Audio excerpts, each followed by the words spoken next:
ये जो है कुशवाहा महासम्मेलन को लेकर आज आए हुए हैं। क्या उद्देश्य है सर महासम्मेलन कराने का? महासम्मेलन कराने का उद्देश्य है कि पूरा समाज जग रहा है और सारे तमाम राजनीतिक पार्टियों के चेहरे पर हवाइयाँ उड़ी हुई हैं और हम लोग तीन भाई देख रहे हैं। हमारे बगल में हमारे छोटे भाई अमन मेहता जी बैठे हैं, हमारे बगल में जो है दाहिने साइड में हमारे बड़े भाई महाराष्ट्र के धरती से श्री युवराज भुजबल जी बैठे हुए हैं।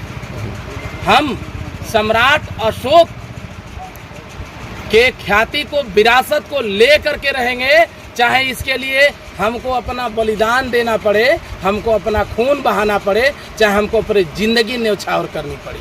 हम जो है गांधी मैदान को उस नरपिचास से अतिक्रमण मुक्त कर करके अपने गांधी मैदान पर अपने वंश के का बेटा होने के नाते जो है अपने वंश के बाप का नाम सम्राट अशोका मैदान के रूप में रखवाएंगे। और उसके बाद राष्ट्रपिता का उपाधि ये गांधी का नहीं, गांधी तो कल का जन्मा हुआ आदमी है जी। आकर के धूर्त तरीका से कांग्रेस बैठा दिया उसको। अरे इतिहास दबाना था, इनको लोगों को बैठाना था तो जाकर के इंदिरा गांधी के एयरपोर्ट पर बैठा देते। कौन मना किया था?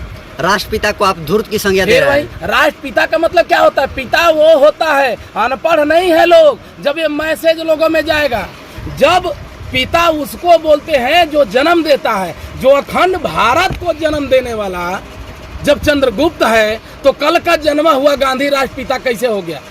ये तो जब हमारा देश आजाद हुआ तो खंड से खंड में बंट गया, Thailand, Burma, Myanmar, Bangladesh, Pakistan. तो ये लोग अखंड भारत का निर्माता ये लोग नहीं है, ये तो विखंड भारत का निर्माता है। तो जब अखंड भारत के निर्माता चंद्रगुप्त हैं तो उनके नाम से राष्ट्रपिता का उपाधि होनी चाहिए।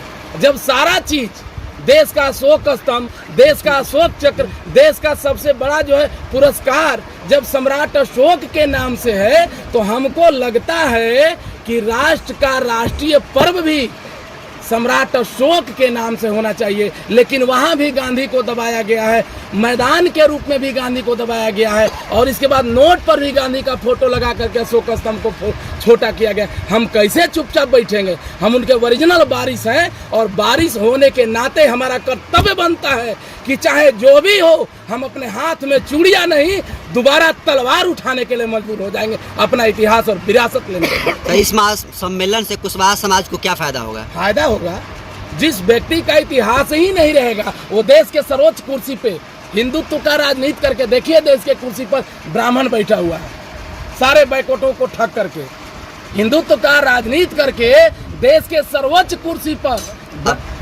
बैठा हुआ है। उसी तरीका से जिसका इतिहास अगर उघाड़ करके उनके सामने दे दिया जाए, हमको नहीं लगता है कि उसको कुर्सी देने की जरूरत होगी, स्वतः व्यक्ति कुर्सी तक पहुंच जाए। सर, आप ब्राह्मणों को ठग कर रहे हैं। अरे भाई, तो ठग का माने सही बात है तो उसमें तो हम हमेशा न कहेंगे जी, हम तो हमेशा नहीं बात को कहेंगे। जो सही है, जो गलत है वो गलत है, होना चाहिए। ऐसा तो कुछ नहीं लगता कि अब राजनीति में आने के लिए सब कर रहे हैं, ऐसा तो लगता है। राजनीति का बात क्या है? हम सम्राट अशोक के विरासत का बात करें। हमने कभी आप लोगों के सामने वोट मांगा है? राम नाम सत्य है। बहुत से नेता तो इसी को लेकर के महापुरुषों के नाम पे ही रोटी सकते हैं। आप इस पे क्या कहना चाहते हैं, बताइए। रोटी कहाँ सेक रहे हैं? अभी चुनाव कहाँ है, असेंबली कहाँ है, हमारी कोई पार्टी नहीं है। अब राजनीतिक रोटी का बात नहीं आप लोग से पवाइए। आप लोग मोदी से नीतीश कुमार को अलग करवा देते हैं अपने बयान से। एक बयान चला और नीतीश कुमार को जो है मोदी का कभी जो है करीबी बना देते हैं। ये आप लोगों की उपलब्धि है, हम उस पर नहीं टिप्पणी करेंगे क्योंकि अभी इलेक्शन नहीं है। हम अपने इतिहास के लिए लड़ रहे हैं। राम नाम सत्य है तो क्योंकि तिलक में जाके नहीं कहेगा आदमी, नहीं तो दूसरा व्यवस्था आदमी लगेगा करने। अभी हम अपने विरासत के लिए लड़ रहे हैं। अब विरासत के लिए लड़ने वाला व्यक्ति अगर लोगों को लगने लगेगा, क्या लगता है इससे सम्मेलन से, इससे ऐसे कार्य करने से आपकी विरासत बच सकता है? काहे नहीं बचेगा? आवाज उठने लगेगा, लोगों में जागरूकता आएगा और लोग उघर करके सपोर्ट करेंगे और दोबारा सम्राट अशोका के नाम से दोबारा इतिहास खोया हुआ वापस आएगा। और जब खोया हुआ इतिहास वापस आएगा तो मौर्यवंशी को अपना जो है अपना वैल्यू नजर आएगा। और जब अपना वैल्यू नजर आएगा तो पूरा ताकत के साथ वोटिंग करेगा और जो वोटिंग करेगा तो देश के सर्वोच्च कुर्सी पर पहुंचेगा। स्टेट का बात क्या है? सर, कुशवाहा समाज का इतिहास जो है गौरवपूर्ण रहा है, लेकिन आज यही कुशवाहा समाज जो है राजनीति के मुख्य धारा से नहीं जुड़ पाया है। नहीं तो नहीं जुड़ पाया है, बोल तो रहे हैं कि आज तक जितने भी